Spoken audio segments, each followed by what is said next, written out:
네, 오늘 우리에게 주신 말씀은 신약성경 사도행전입니다. 사도행전 18장 18절로부터 22절까지 사도행전 18장 18절로부터 22절까지입니다.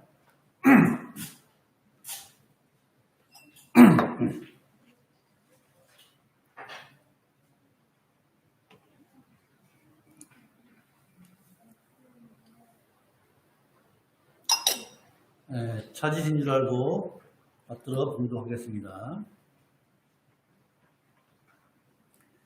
바울은 더 여러 날 이어하다가 형제들을 잡더라고 배 타고 스리아로 떠나갈새 브리스길라와 아굴라도 함께 하더라. 바울이 일찍 서원이 있으므로 갱그레아에서 머리를 깎았더라.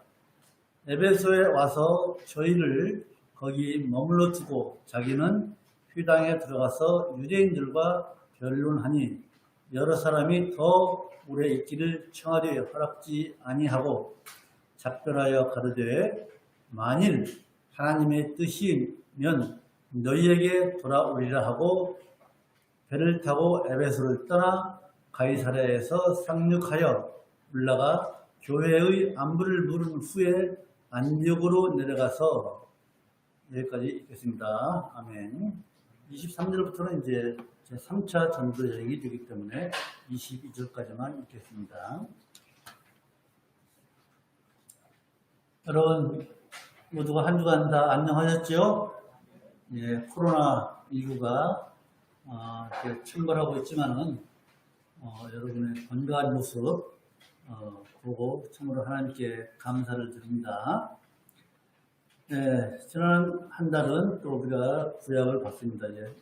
이번 한 달, 8월 달은 신약으로 와서 사도행전을 쭉 보고자 합니다. 오늘 말씀의 제목은 뭐죠? 아름다운 부부, 아름다운 부부입니다. 바울이 아덴에서 전도가 그렇게 성공적이지 못했죠. 왜냐면 헬라파 사람들, 스토아 철학을 좋아하는 아덴에서 바울의 지식을 이용해서 그 철학자들과 변론해서 전도한 결과 크게 성공을 거두지 못했습니다. 그래서 이제 바울이 어디로 가냐면 고린도로 갑니다. 그죠? 고린도에 가서 전도를 해서 많은 성과가 있었습니다. 그래서 이제 고린도 전도를 마치고 이제 배를 타고 수리아를 거쳐서 에베소로 가죠. 그런데 그 길에 바울이 목적지는 어디냐면 22절 보면 가이사라는 어디냐면 이스라엘이잖아요. 팔레스타인. 그러니까 목적지가 이스라엘이에요. 예루살렘까지 가는 그 도중이에요. 그래서 에베소를 거쳐서 갑니다. 한 번에 갈 수가 없기 때문에 이제 에베소를 향하여 가는데 거기에 브리스길라와 아굴라 이 부부가 동행을 합니다. 그런데 이상하게도 오늘 18절을 보면은 바울이요 서원이 있으므로 갱그리아에서 머리를 깎았다고 했습니다. 머리를 바울이 깎았다고 그랬어요. 왜 머리를 깎았는지 자세한 이야기는 없지만은 어떤 서원이 있었기 때문에 그동안 머리를 자르지 않고 머리를 길렀던 것 같아요. 즉 추정하기는 바울이 아테네에서 전도 여행이 실패한 이후에 고린도에서는 실패하지 않겠다는 그런 아주 특별한 각오를 하고 하나님께 나시린이 지켜야 할 그 내용이 있습니다. 나시린은 뭐예요? 하나님께 바쳐진 자 아닙니까? 나시린은 그 세 가지 해서는 안 될 행위가 있죠. 머리에 삭도를 내는 것. 머리를 자르면 안 돼요. 삼손이 머리를 잘랐다가 기운이 빠져서 잡혔지 않습니까? 그런 것처럼. 그리고 독주를 마시면 안 됩니다. 그리고 포도에 소산물을 먹으면 안 돼요. 이런 나실림이 해서는 안 될 행위가 있는데 그 중에서 머리를 자르지 않겠다라는 그런 서울을 하는 것 같아요. 고린도에서 전도를 성공시키기 위해서. 그래서 고린도에서 전도가 이제 성공을 거두고 고린도를 떠날 때 겐그리아는 고린도에서 약 10km 떨어진 지역인데 거기에서 머리를 깎았다는 거예요. 그죠? 어쨌든 바울은 최종 목적지는 이제 예루살렘을 향해서 갑니다. 그런데 이 고린도에서 한 번에 팔레스타인까지 갈 수가 없기 때문에 이제 에베소에서 배를 갈아타고 가야 되는데 에베소까지 갔어요. 에베소에 가서 지금 얼마 전에 말씀드린 것처럼 그 옛날에 배들이 요즘처럼 뭐 시간을 재서 시간마다 있는 것이 아니고 날씨가 좋지 않거나 사람이 없거나 어떤 형편이 안 좋으면 한 번 배를 내려서 몇 날이고 며칠이고 거기에 있는 거예요. 그런 것처럼 이제 에베소에서 바울이 배를 갈아타기 위해서 에베소에서 내렸습니다. 거기에서 이제 바울은 가만히 있지 않고 오늘 19절 보실까요? 한번 같이 읽으십시다. 시작. 에베소에 와서 저희를 거기 머물러 두고 자기는 회당에 들어가서 유대인들과 변론하니. 자, 에베소에 왔어요. 와서 저희가 누구죠? 브리스길라와 아굴라 이 부부예요. 이 부부를 거기에 두고 또 바울은 회당에 들어가서 유대인들과 이제 말씀을 전하는 거죠. 이처럼 배가 에베소에 머무는 동안 사도 바울 선생은 복음을 전하는 거예요. 그런데 지금 에베소에 있는 유대인들은 어딜 가나 뭘 만든다고 했어요? 회당을 만든다고 했어요. 회당을 만들어서 하나님의 말씀도 듣고 구약성경의 성경도 읽고 휴의도 하고 그런 장소거든요. 그 회당에 가서 이제 에베소에 있는 유대인들에게 복음을 전하는 거예요. 예수 그리스도가 메시아다. 이 사람들은, 즉 에베소에 있는 사람들은 예수를 모르잖아요. 예수가 그리스도다. 그분이 오셨다는 그 복음을 전하자. 에베소에 있는 사람들이 받아들입니다. 그래서 이제 배는 떠날 때가 되어서 이제 가려고 하는 차에 에베소 사람들은 어디예요? 20절 같이 시작. 여러 사람이 더 오래 있기를 청하되 허락지 아니하고. 말씀이 사도 바울이 전하는 말씀이 너무 좋은 거예요. 아, 그분이 정말로 메시아구나.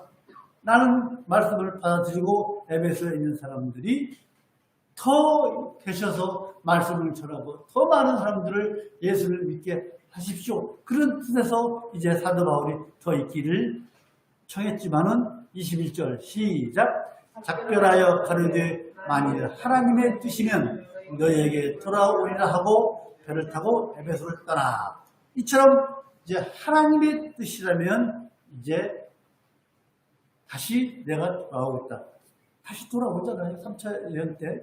자, 이처럼 에베소에서의 복음 전파는 매우 성공적이었습니다.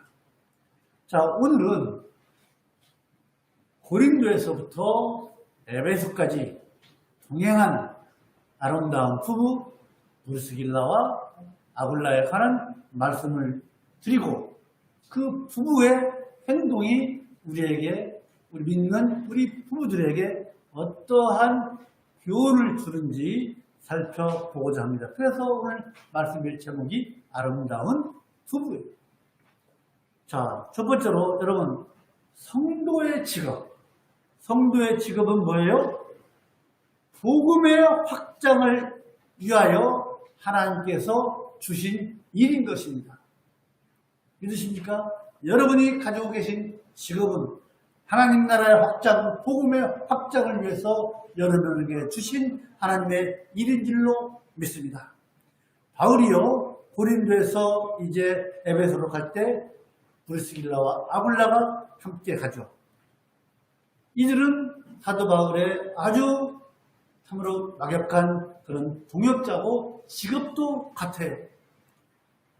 이 부부가 바울이 그 전도 여행에 동행하는 이유가 뭘까요?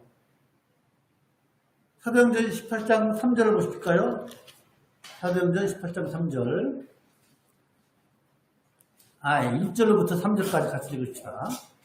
1절부터 3절까지 시작. 이후에 바울이 아덴을 떠나 고린도에 이르러 아굴라라 하는 본교에서 난 유대인 하나를 만나니 글라우디오가 모든 유대인을 명하여 로마에서 떠나라 한 고로 그가 그 안에 브리스길라와 함께 이달리아로부터 새로 온지라. 바울이 그들에게 감에 업이 같으므로 함께 거하여 일을 하니 그 업은 장막을 만드는 것이더라. 장막이 뭐라고 그랬죠? 오늘날에 뭐 캠핑 많이 다니니까 텐트, 그런 텐트가 아니고 로마 주인들이 묵을 그런 막사 같은 거를 짓는 그런 가죽으로 만드는 그런 말하자면 막사를 짓는 일, 그런 것을 하는 거예요. 자, 이처럼 이 부부가, 이런 업이 있는 부부가 왜 사도 바울을 따라서 고린도에서 처음 에베소까지 가느냐 이거예요.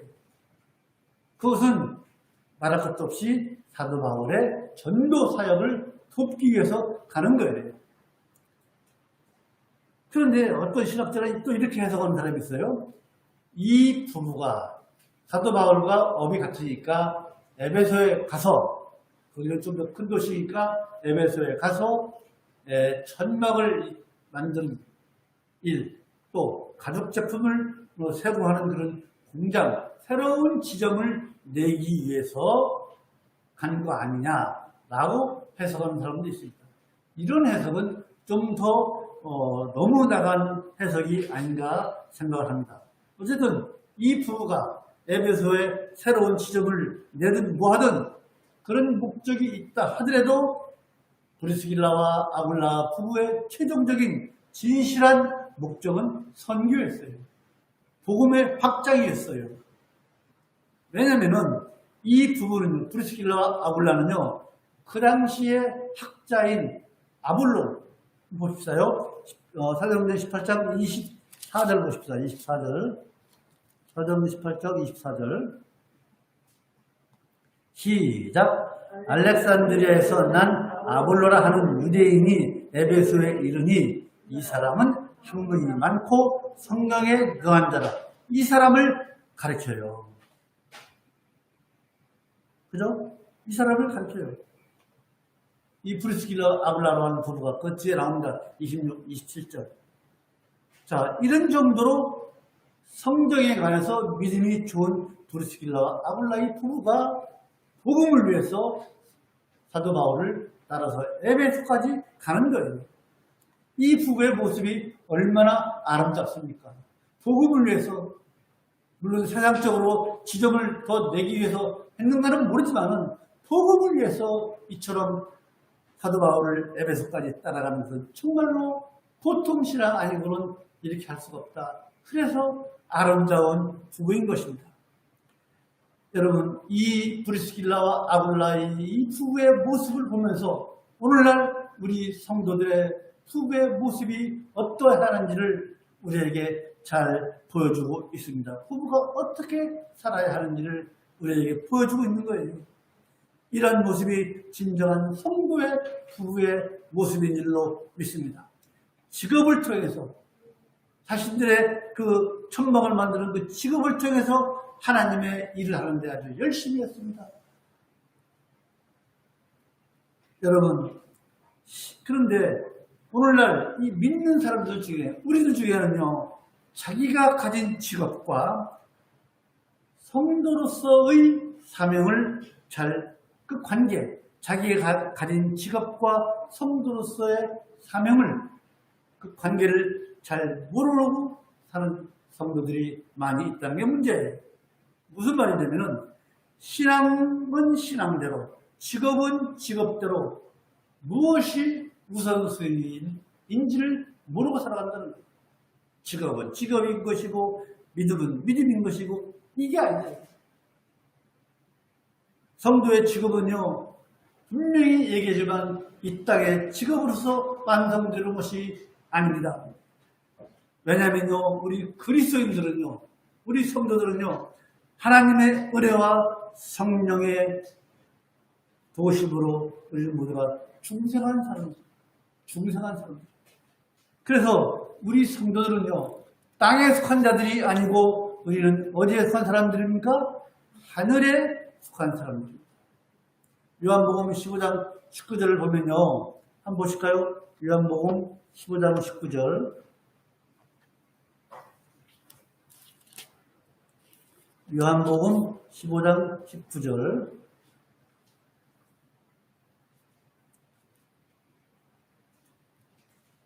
됐습니까?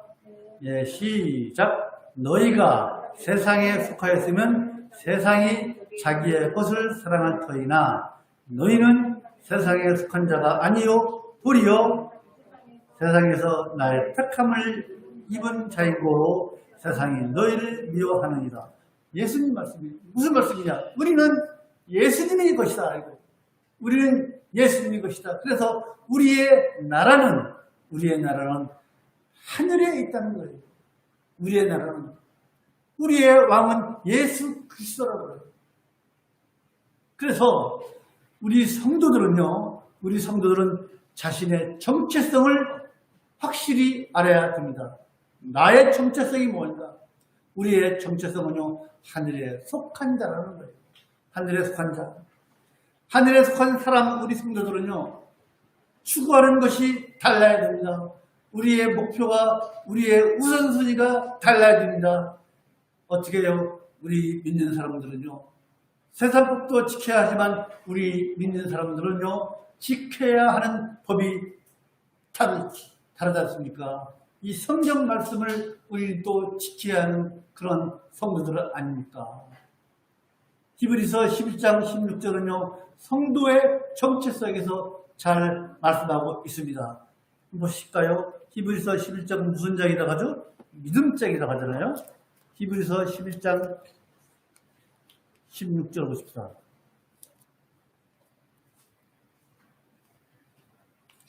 우리의 정체성을 좀 이야기하고 있는 거예요. 우리의 나라가 어디에 있느냐? 히브리서 11장 16절 시작. 저희가 이제는 더 나은 본향을 사모하니 곧 하늘에 있는 것이라.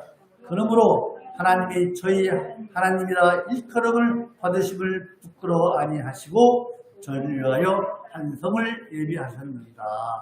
우리의 나라는 하늘에 있는 거예요. 우리의 나라. 그것이 우리의 정체성이에요. 또 예수님께서도 마태복음 12장 50절에서 뭐라고 말씀하시냐면요. 한 가족도, 우리 다 아버지 어머니, 그런 가족도 한 주님을 모시고 또 한 성령을 받아 하나님의 자녀로서 뭐라고 합니까? 믿음의 형제자매다. 믿음의 형제, 한 가족도 믿음의 형제 자매라는 거예요. 하늘나라에서. 그렇지 않습니까? 그러니까 이 세상에서 우리가 가지고 있는 이 직업은요, 말할 것도 없잖아요. 즉 하나님께서 하나님의 일을 하라고 우리에게 주신 직업인 거예요. 우리의 일인 거예요. 그러므로 성도 여러분, 만일 세상의 직업이 여러분의 최종 목표요, 또 이 땅에서의 성공이 여러분의 최종 목표, 그것이 최우선이라고 생각하는 그런 생각은 버리시기 바랍니다. 그러나 그렇다고 하나님이 주신 이 세상에서의 직업을 또 가볍게 여기서는 안 됩니다. 하나님께서 주신 여러분의 직업, 여러분의 일에 대해서 소중히 여겨야 될 줄로 믿습니다. 그래서 세상에서 가진 일, 하나님께서 주신 세상의 그 직업을 위해서 누구보다도 충실하게 이래야 될 줄을 믿습니다. 그 충실함이, 즉 세상적인 일에 대해서, 하나님께서 주신 그 세상의 일에 대해서 충실하는 그 이유, 그 목적이 무엇이어야 되냐? 하나님 나라의 확장과 복음의 확장을 위한 밑거름이 되어야 한다는 것입니다.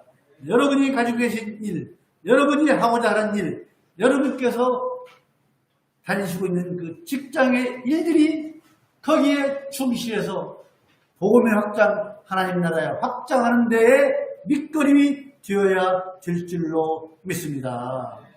그리할 때, 그렇게 하실 때 하나님께서는 여러분에게 하시는 그 사업, 여러분께서 하시는 일, 여러분의 직장에 더욱더 축복하시고, 여러분의 하시는 그 노동을 통해서 하나님께서 더 큰 열매를 맺게 하시고 더 큰 영광을 거두실 줄로 믿습니다. 그래서 고린도전서 10장 31절에 뭐라고 되어 있습니까? 그런즉 너희가 먹든지 마시든지 무엇을 하든지 다 무엇을 위해서? 하나님의 영광을 위해서 하라고 우리에게 권면하고 있지 않습니까? 자, 오늘 이 말씀을 통해서 받을 교훈 두 번째, 부부의 신앙생활이 성공하려면 내조 못지않게 외조가 필요하다는 거예요. 아내만이 내조하는 것이 아니고 외조가 필요하다는 거예요. 우리는 성경에서 방금 아름다운 한 쌍의 부부의 모습을 보았습니까? 브리스길라와 아굴라. 이들 부부는 유대인이에요. 유대인으로서 로마에서 살았어요. 그렇지만 클라우디오 로마부 황제가 유대인들을 로마에서 다 추방시킬 때, 이때 로마의 핍박을 피해서 고린도로 이사온 사람이에요. 아까 방금 우리가 읽었잖아요. 18장 2절. 유대인으로서 로마에 살다가 고린도로 이사온 사람들이 바로 브리스길라와 이 아굴라의 부부예요. 이 부부는 바울을 만나서 예수를 믿기 시작한 부부예요. 그러니까 고린도에서 바울을 만나가지고 예수를 믿기 시작합니다.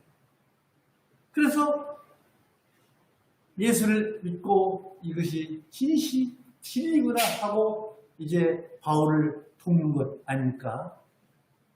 여러분, 부부가 이처럼 복음을 위해서 헌신하고 봉사하는 것이 쉬운 일이 아닙니다. 남편과 아내가 복음을 위해서 이처럼 헌신하는 것 쉬운 일이 아닙니다. 이 부부의 모습이 얼마나 아름답습니까?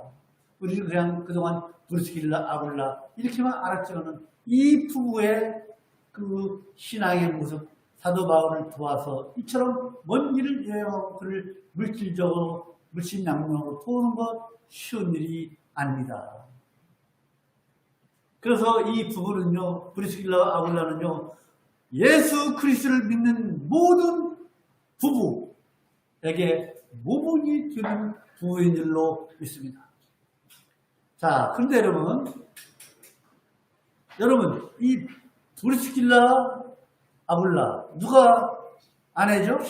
브리스길라. 남편이 아굴라예요. 그건 다 아시지 않습니까? 그런데 왜 성경에서 여자가, 이 아내가 먼저 성경에 기록되느냐? 그거예요. 성경에서 이 부부의 이름이 6번 나옵니다. 그런데 그 6번 중에서 4번이 브리스길라와 아굴라, 이처럼 아내의 이름이 먼저 기록되어 있습니다. 자, 누가가, 이 사도행전을 쓴 사람이 누가죠? 누가가 여성 우월주의자입니까? 또 여성 운동가였을까요? 누가가 의사 아닙니까? 이 분이, 누가가 왜 여자 아내인 브리스길라를 먼저 기록했느냐? 그것은요, 이 브리스길라, 아굴라 이 부부가 두 부부가 그리스도의 복음 확장을 위해서 헌신하고 봉사했지만 아내인 브리스길라가 훨씬 더 열정적으로 이렇게 활동을 했다는 거예요. 늘 남편에 앞서서 활동을 했다는 것을 보여주는 거예요. 실제로 보면요, 신앙생활에서 우리가 요즘도 마찬가지잖아요. 남편보다는 아내가 더 열심인 경우를 우리가 흔히 봅니다. 오직하면 마틴 루터도요, 신앙에 있어서 여자가 남자보다 더 열렬하다고 이야기를 한 적이 있습니다. 즉, 남편 아굴라는 아내 브리스길라가 열심을 내는 것, 즉 사도 바울을 도와서 복음을 전하는 일에 열심을 내는 것에 대해서 개의치를 않았다는 거예요. 즉 아내의 활동, 브리스길라의 그 활동을 제지하지 않았다는 것입니다. 아굴라는 그 당시 아굴라는요, 남편으로서 얼마든지 아내의 그 행위를 제지할 수가 있었어요. 왜 그래요? 그 당시 여자의 신분은요, 남자에게 매여 있는 거나 다름없는 시대였어요. 그 당시에는 여자는 족보에도 못 올라갔잖아요. 또 아내는 결코 남편을 앞설 수 없다고 생각되던 그런 시대에 성경에다가 아내 브리스길라를 왜 먼저 기록했는지. 바울도 여자는 교회 안에서 뭐라고 했어요? 잠잠하라고. 고린도전서 14장 34절, 여자는 교회에서 잠잠하라고 그렇게 말하던 때예요. 그런 때에 아내 브리스길라가 왜 먼저 기록되었느냐.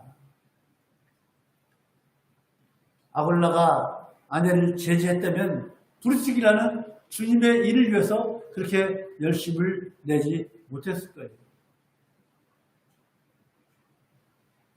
즉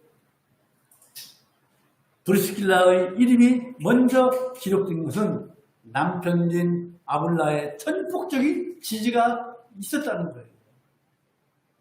남편의 전폭적인 지지, 이것이 있었기 때문에 브리스길라가 이처럼 복음의 확장을 위해서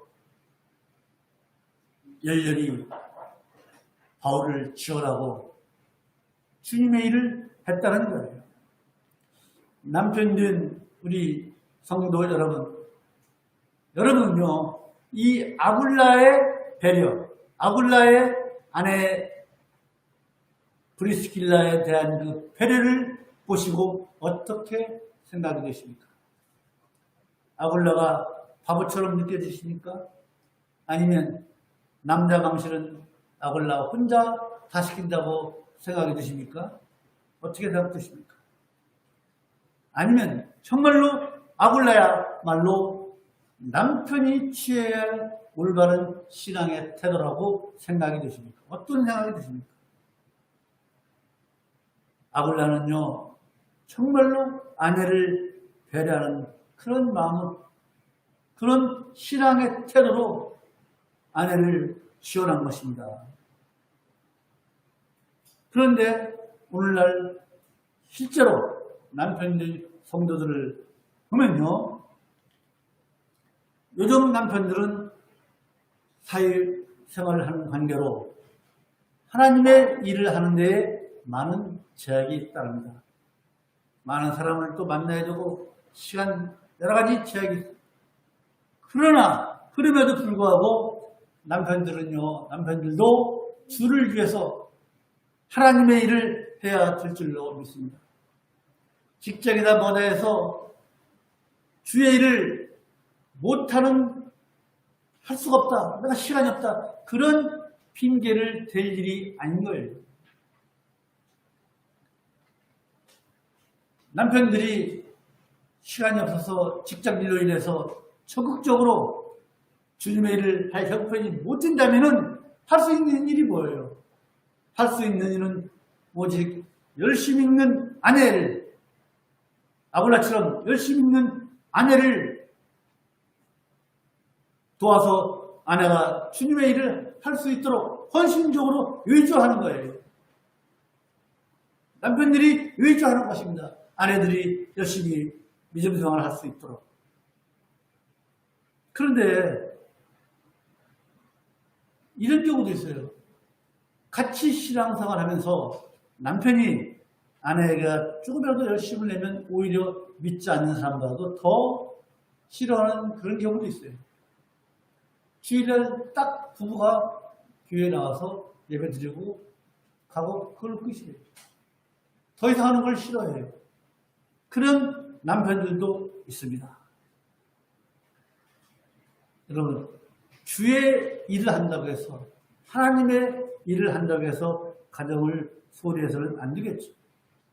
그러나 주의 일을 열심을 내서 하다 보면은 때로는 가정에 소홀할 수도 있어요. 인간인 이상 아무리 열심을 다해서 한다 하더라도 조금이라도 흠이 날 때가 있어요. 그 흠을 메꿔주는 것이 누구예요? 남편 아닙니까? 그럴 때 외조하는 거예요. 아굴라가 이걸 잘했다는 거예요. 그만큼 아내를 도와주고 아내를 배려한 게 바로 이 아굴라의 신앙이었습니다. 남편들, 성도 여러분, 우리 반드시 기억하십시다. 내조는요, 아내만 하는 것이 아니라 남편도 아내를 위해서 위주를 해야 될 줄로 믿습니다. 요즘 젊은이들 가운데는요, 아내를 도와서 아내의 자기개발을 위해서 얼마나 위주하는 사람들이 많이 있습니까? 아내가 못다한 학업을 위해서 시간을 내라고 학비를 내준다든가, 또 아내의 자아실현을 위해서 아내를 적극 도와주는 남편들이 얼마나 많습니까? 믿지 않는 남편들도 이렇게 하는데, 주의 일, 거룩하신 하나님의 일을 하는 아내를 도와주지 못한다면 말이 되겠습니까? 우리 모든 믿는 남편들은요, 아내를 잘 내조해야 될 줄로 믿습니다. 오늘 말씀을 통해서 깨달음이 있는 남편들은요, 꼭 이것을 잊지 마시기 바랍니다. 베드로전서 한번 볼까요? 베드로전서 3장 7절 보십시다. 베드로전서 3장 7절.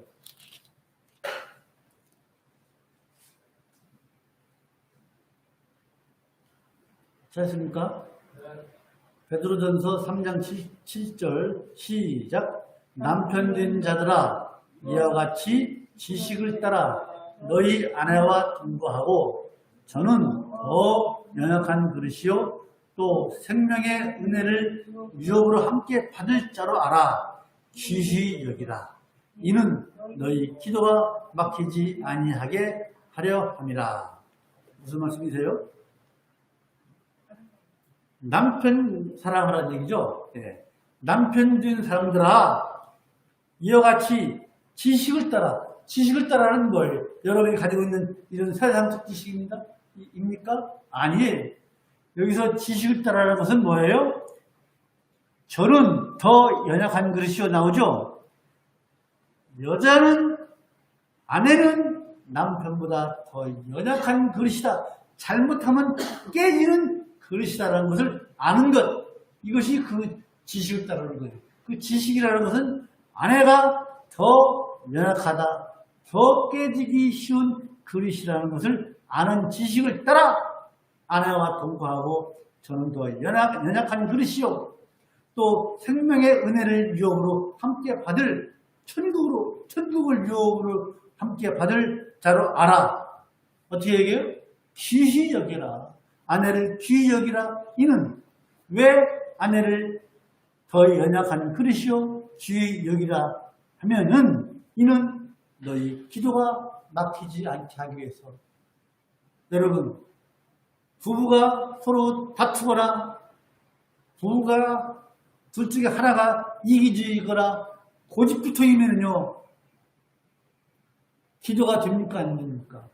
기도가 막히기 때문에 이처럼 부부가 살라는 거예요. 서로 아끼고 지식을 따라, 즉 아내는 더 연약한 그릇이다. 그래서 천국을 같이 유업으로 받을 사람이기 때문에 아내를 귀히 여기라. 왜? 너희들의 기도가 막히지 않기 위해서. 그 말씀이에요. 남편들의 성도 여러분, 참으로 아내는 깨지기 싫은 연약한 그릇된 아내를 귀히 여기시는 여러분 되시기를 주님의 이름으로 축원합니다. 세 번째로 여러분, 하나님의 뜻을 따르면요.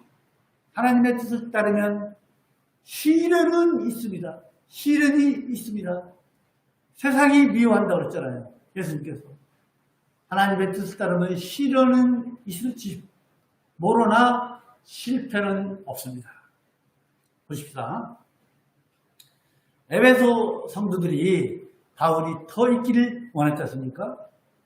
아마 바울도 더 원했을지 몰라요. 왜? 말씀이 잘 먹혀 들어가니까. 그런데 이제 배가 떠날 시간이 되었잖아요. 가이사라로, 즉 팔레스타인을 향해서 가는 배가 이제 막 간다는 소식을 듣고 떠나야 돼요.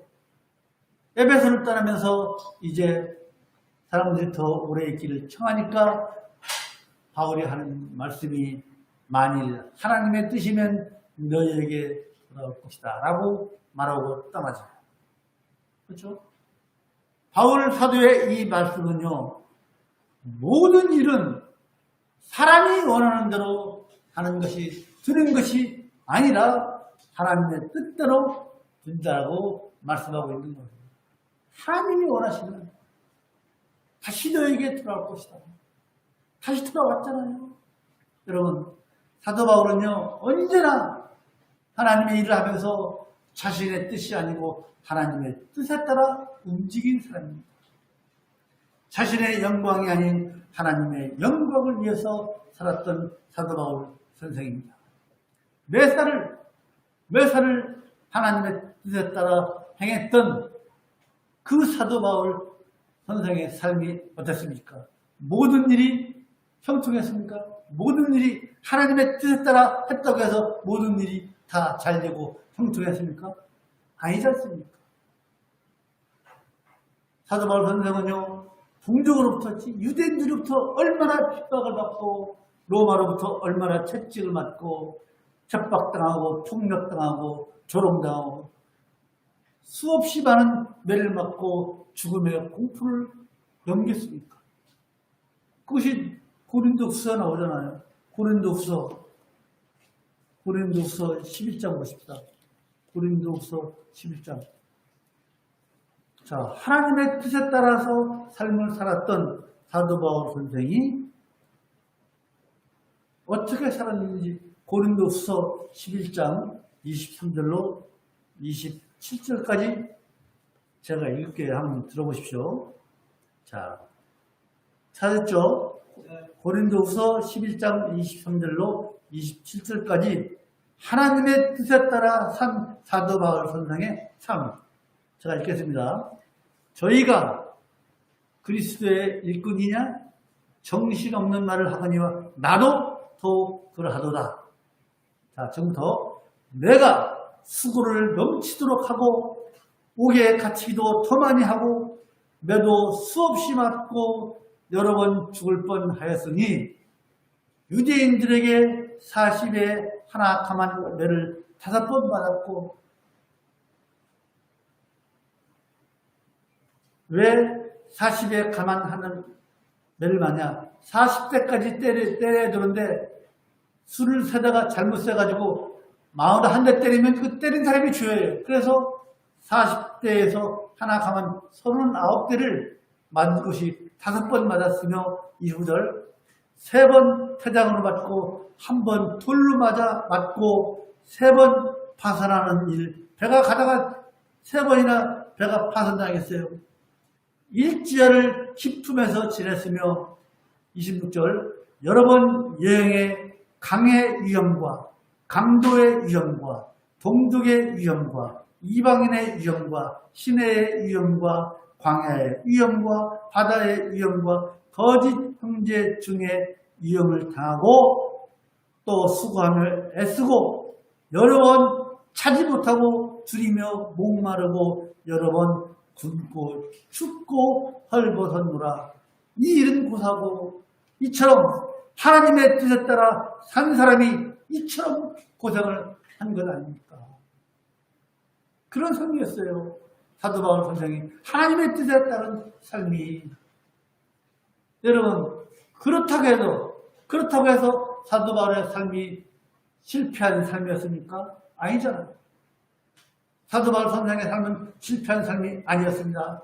모든 시련과 고난을 당했지만 하나님께서 끝까지 지키시고 보호하셨습니다. 하나님은 바울에게요 선교의 큰 성공을 거두도록 해 주셨습니다. 그래서 이처럼 끝까지 사도 바울은 하나님의 뜻을 따라 삶으로 인해서 승리함으로 인해서 디모데후서 4장 8절에서 이렇게 증거하고 있습니다. 이제후로는 하나님의 일을 그렇게 확고한 이유로 나를 위하여 의의 면류관이 예비되었다고 승리의 개가를 부른 사도 바울 선생입니다. 이처럼 험난한 시련을 겪고 고난을 겪었지만 우리 하나님께서 함께 하시는 말미암아 결국은 승리의 개가 나를 위하여 의의 면류관이 예비되었다고 고백하고 있지 않습니까? 여러분, 우리는요 사도 바울 선생의 삶을 통해서 하나님의 뜻을 따르는 자, 하나님의 뜻을 따르는 자에게는 일시적인 환난과 고난, 시련은 있지만 실패는 없다. 누구도 따를 수 없는 승리가 준비되어 있다는 것을 믿으시기 바랍니다. 반대로 내 뜻이나 자기 뜻이나 사람의 뜻에 따르는 자는 일시적으로 형통하고 성공하는 것 같고 그것이 옳은 것 같지만은 결국에는 실패하고 만다는 사실을 또한 잊어서는 안 될 줄로 믿습니다. 어떤 목사님께서 일평생 조그맣게 목표를 하시면서 평생 느낀 것을 말한 적이 있다고 합니다. 뭐냐? 실패한 목사에게는 두 가지 공통점이 있다. 첫째로는 하나님의 뜻보다는 자기 뜻이나 고정관념에 따라서 하기 때문이다. 두 번째로는 하나님의 뜻이 아니고 사람의 뜻에 좌우될 때 그때 실패하는 것을 보았다. 이렇게 이야기했다고 합니다. 자, 여러분은 앞으로 우리 예양선교회 성도는 앞으로 남은 삶은 어떻게 사시겠습니까? 여러분 앞으로 어떻게 하시겠습니까? 시련은 있어도 승리가 보장되는 하나님의 뜻을 따르시겠습니까? 하나님의 말씀을 따르시겠습니까? 아니면 일시적으로 성공한 것 같고 일시적으로 그것이 옳은 것 같고 일시적으로 형통한 것 같지만은 결국에는 망하는 길, 그 길을 택하시겠습니까? 어떤 길을 여러분 택하시겠습니까? 여러분 오늘 말씀은요 사도 바울은요 나시린과 같은 서원을 했었습니까? 내가 이 고린도에서 말씀을 성공할 때까지 내가 머리를 깎지 않겠다. 나시린으로서의 그런 서원을 했지 않습니까?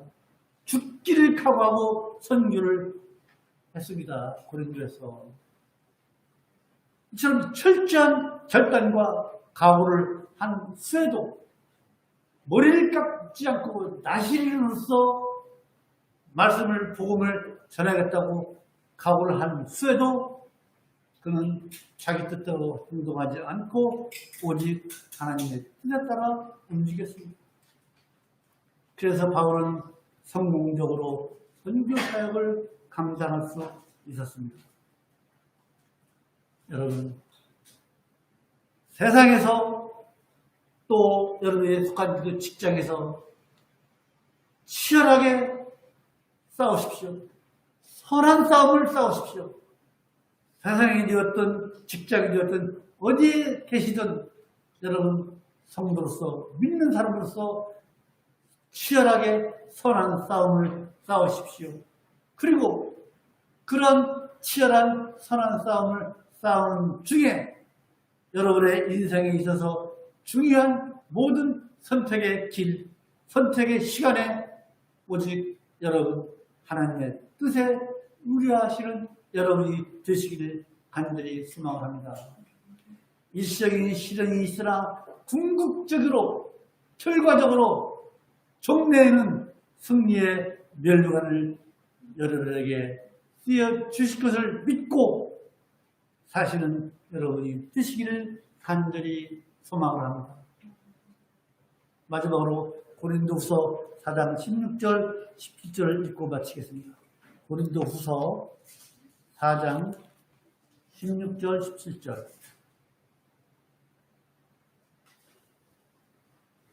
고린도후서 4장 16절, 17절. 찾았죠? 고린도후서 4장 16, 17 시작. 그러므로 우리가 낙심하지 아니하노니 겉사람은 후패하나 우리의 속은 날로 새롭도다. 우리의 잠시 받는 환난에 경한 것이 지극히 크고 영원한 영광에 중한 것을 우리에게 이르게 함이니. 무슨 말씀입니까? 겉사람은 뭐예요? 우리의 육체, 우리의 육신이에요. 우리가 낙심하지 아니하노니 우리 육신은 날이 갈수록 망가지잖아요. 후패하나 우리의 속은 뭐예요? 중생한 영혼. 우리는 다 중생한 사람들 아닙니까? 우리의 중생한 영혼은 날로 새롭다. 우리의 잠시 받는 환난, 이게 뭐예요? 경한 것. 우리의 잠시 받는 환난의 가벼운 것. 우리가 이 세상에 받는 이 환난은 가벼운 것인데 이것이 지극히 크고 영원한 영광에 중한 것.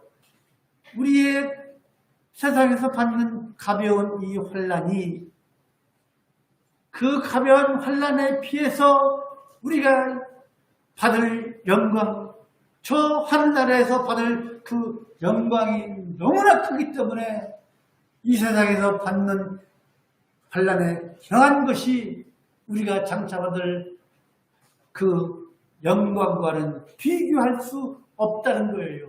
믿으십니까?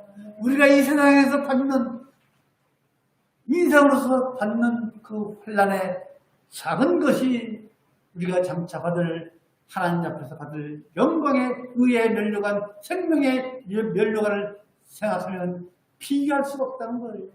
그것을 믿으시고 우리 모두가 하나님의 뜻을 따르시며 사실은 우리 양선교회 모든 성도들이 되시기를 주님의 이름으로 간절히 축원합니다. 마치겠습니다. 거룩하신 하나님 아버지 참으로 감사합니다.